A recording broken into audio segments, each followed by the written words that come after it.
Isa nga sa mga hamon sa amin ni Mai, kung paano ba namin sisimulan na aming pagbablog. Pero dahil nga sa proper engagement at pagtutulungan namin dalawa ay nagtagumpay nga kami. Dahil 300k followers na nga tayo, iba nga talaga yung naisip naming regalo namin sa sarili namin. Yun nga yung linisin namin tong aming kwarto at baguhin nga ang setup nito. Dinisplay na nga rin namin tong tarpaulin ni Mai nung nag-18 birthday siya. Talagang dinisplay ba yung tarpaulin ah?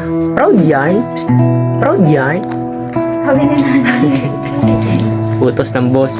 Kinaumagahan nga nagising nga kaming namamaga ang pisngi ni Baby Akiro. Nadamay na nga rin talaga tong mata niya. Kaya ito nga si Mai napaiyak na sa nangyari. Nakagat nga pala yan ng lamok. Pero sa ngayon naman ay okay na nga rin si Akiro. Pinagtatanggal ko na nga rin yung unan at foam dito. Dahil plano nga namin ni Mai na alisin nga namin tong katre. Paano ba naman kasi? Kamuntik-muntik ka na nga mahulog si Baby Akiro. Buti na nga lang din talaga at nakita nga siya ni Mai. Pinagtulungan na nga lang din namin nila tatay at ni Kuya Mike. Paano nga ba naman kasi may kabigatan nga rin talaga tong katre na to. Natatakot nga rin kasi si Mai. Dahil nga lumilikot na talaga si Baby Akiro. Baka nga kasi dumating pa sa point na mahulog talaga siya. Kaya nga ang ginawa na lang namin, tinanggal na lang namin tong katre at sa sahig nga kami matutulog. Maglalagay na nga lang din kami ng karton at syempre karagdagang sapin sa ilalim. Heto na nga rin pala yung itsura niya na ngayon. Talagang lumuwang nga nung naalis nga yung katre. Plano nga namin na bilan na lang to ng pintura. Dahil nung pinupinturahan nga hindi nga rin talaga napinturahan tong bandang ilalim. Ilabas nga muna namin tong mga gamit namin para kahit papano nga ay makasimula na nga rin sa paglilinis. Pero bago ang lahat ay nag-umagahan nga muna kami. Pritong isda at kamatis nga pala yung inuulam namin. Pagkatapos nga namin kumain ni Mai, nagsimula na kami maglinis. Nagsalitan nga talaga kami dyan magpa-video. Syempre kahit papano ay meron nga kaming ambag dalawa sa may video na to. Plano na nga rin namin ipaglilipat tong mga Dora box na to. Kasi medyo makalat nga at masikip na nga rin. Pagkatapos nga namin walisan, nagmap na nga rin kami.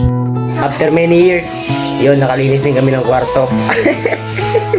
Oo men, sobrang tagal na talagang panahon. Pero ngayon lang nga rin talaga kami nakalinis ng kwarto. Ewan ko ba, kung di ko pa nga nabasa sa comment section, siguro hindi kami makakalinis ng kwarto ngayon. Tinulungan na nga rin kami ni nanay sa pagpupunas nitong mga pader. Para kapag pipinturahan na nga kahit paano nga nabawasan ngayon dumi. Eto nga pala yung itsura ni Baby Akiro nung umaga pa. Medyo namamaga pa nga pero ngayong gabi okay na nga rin siya. Nilagay na nga rin namin tong foam dito sa kwarto. At pinagtatanggal na nga rin namin tong laman ng Dora box para nga pagbubuhatin ay magaan na nga lang din. Dito nga ay nangangailam nga si Mai sa pagbubuhat. Talagang nawala nga rin sa isip ko na bawal pa nga pala siya magbuhat-buhat. Kung hindi pa nga sa amin sinabi ni nanay, makakalimutan nga rin talaga namin dalawa. Pinunasan ko na nga rin ng basang-basaan itong aming Dora box para nga kahit papano ay may bawas-bawasan nga yung mga dumi. At pinagtulungan na nga rin namin nanay na buhatin ito. Tinubukan nga namin yan dito na ilipat sa kabilang gilid na talagang nagustuhan na nga rin namin. Nakaraan nga guys, nag-drawingan kami ni Mai.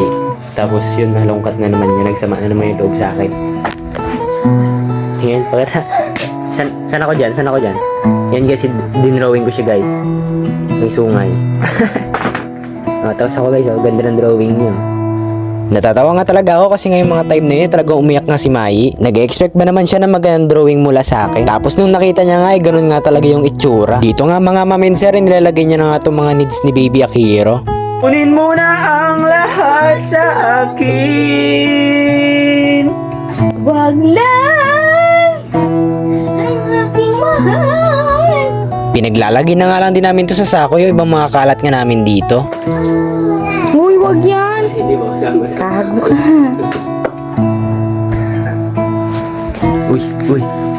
Uy.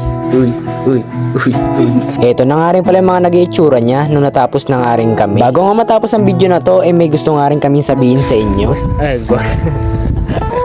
Gusto lang namin batiin kayo ng Happy 300k followers.